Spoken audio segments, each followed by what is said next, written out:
Well, we're getting near the end. You just came through the hardest, what I think is one of the hardest customers to deal with, which is that indifferent customer, those people that really don't care. They're really satisfied with what they're currently doing, and it seems impossible to be able to break through that.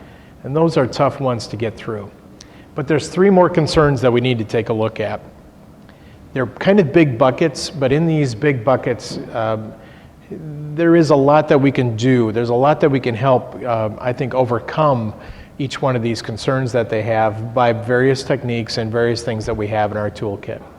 And I'll go ahead and explain that to you. There are three major concerns that customers have on why they may say no or what is preventing them from saying yes. And one of those is skepticism, meaning that you're going to go ahead and deliver your beautiful supporting statements filled with features and benefits, and they're going to look at you and go, no, you can't. I really doubt that you're going to be able to deliver what you say you can deliver. And that sometimes is a valid point with some folks, but in other ways, it's one of those things that maybe they just don't know enough information or are tuned in to your technology or what you can possibly do. The second big bucket is a misunderstanding. And a misunderstanding are those folks that really don't know what all you can do, but they've heard through the grapevine or they assume that you can't do certain things. So therefore, they're not really skeptical because they don't doubt what you can do. They misunderstand because they don't know what you can do. And that's another characteristic of maybe we need to backtrack and go back into probing, where we then begin to understand, what do you really know? And what gaps didn't I fill for you, or what answers didn't I give you? And so misunderstanding is another big bucket. It could encompass a lot of things. I remember when I was first starting out dealing with a smaller company, we dealt with a lot of misunderstandings where somebody said, aren't you filing for bankruptcy? Didn't your company go out of business? And even though we hadn't, there was rumors running around. And every corporation, every company has got rumors that get out into the marketplace that you have to deal with. And these are typically misunderstandings. The third and final big bucket is drawbacks. And drawbacks sometimes we have to deal with. Most common drawback we have is your price is too high. Or I really wish your product did X, and in reality it can only do Y. A drawback is something that you cannot change about your product or service. And most of us as salespeople oftentimes feel trapped, whether we're being confronted about pricing or we're being confronted about a feature or product a feature or benefit that our product either has or does not have. So a drawback is one of those scenarios where we can't change it. We have to deal with it as is. Now I want to share with you that on the skepticism and misunderstanding, we've got a couple of different techniques that we use, all of which we've had before in the previous skill sets. But now what we do is just kind of mix them up or kind of change the way that we do those things so that we know an order that's going to make some sense for handling each one of these.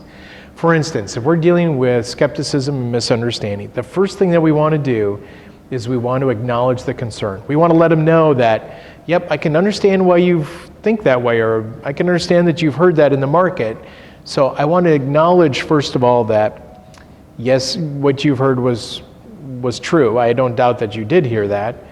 The second thing that we do, though, is offer relevant proof. Now, in the world of salesmanship, we always ask you to carry in your toolbox, in your briefcase, some kind of proof, whether it's articles, whether it's journals, is there data points, is there some studies, depending on where you're at and what kind of industry you're in, you can mass amounts of proof that you can utilize in any one of these situations. Well, when it comes to skepticism and misunderstanding, this is where you need to bring out the proof statements. This is where you show them on a piece of paper in either third-party documentation that says, this is really what's going on, as opposed to what you heard on the street or what you may have understood or not understood properly about our product. So in that regard, again, with skepticism and misunderstanding, we just want to acknowledge that absolutely I understand what you've heard and why it's a concern for you. We're going to offer proof, and then we're also going to ask you one more time to check for acceptance, meaning, does this proof satisfy what you're talking about or what you need to have satisfied? And if the answer is yeah, you know what, that does make sense to me, and that's okay. Well, then once that proof is accepted, you can move back into closing and hopefully re-energize the customer to go to the next step with you. The final element is the drawback. Drawbacks are a little bit more dicey to get around. And the reason why they're a little dicey is because it's something you can't change, you can't modify, and very seldom will you ever be able to satisfy the customer on that point, face-to-face, straight up. So what we have to do is this. We have to acknowledge the drawback and say, absolutely, I know you want this machine to come in red, it only comes in blue, for instance. I can't change that because it only comes in blue. However, if you then begin to refocus everything back on the bigger picture, you refocus on all of the previously accepted benefits. And if you can think about a scale like in a judge's scale, you're trying to weigh out all of these benefits against that one little drawback. And it's so important that you just focus on the single issue as the drawback, and you utilize all of the benefits that have been previously accepted to say, you know what, I understand you want that in blue, but look at everything else we provide you. And all of a sudden, that begins to be a scale that gets tipped in your direction. And they'll go, yeah, you're right. I guess we can deal with the fact that it comes in blue. I really wish it would have come in red. Yeah, but all these other things really are going to make your life so much easier.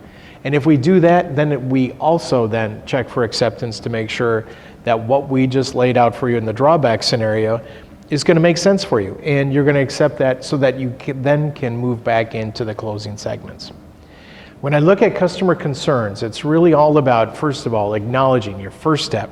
Just making sure you acknowledge back to the customer that their point of view is valid. It makes sense that they have that concern. Then come back in and either provide proof or start to outweigh the benefits with what their drawback is. And the third step is to check for acceptance to make sure that they've accepted exactly what you've offered. Most importantly, it opens the door back up again that you can go in and close one more time.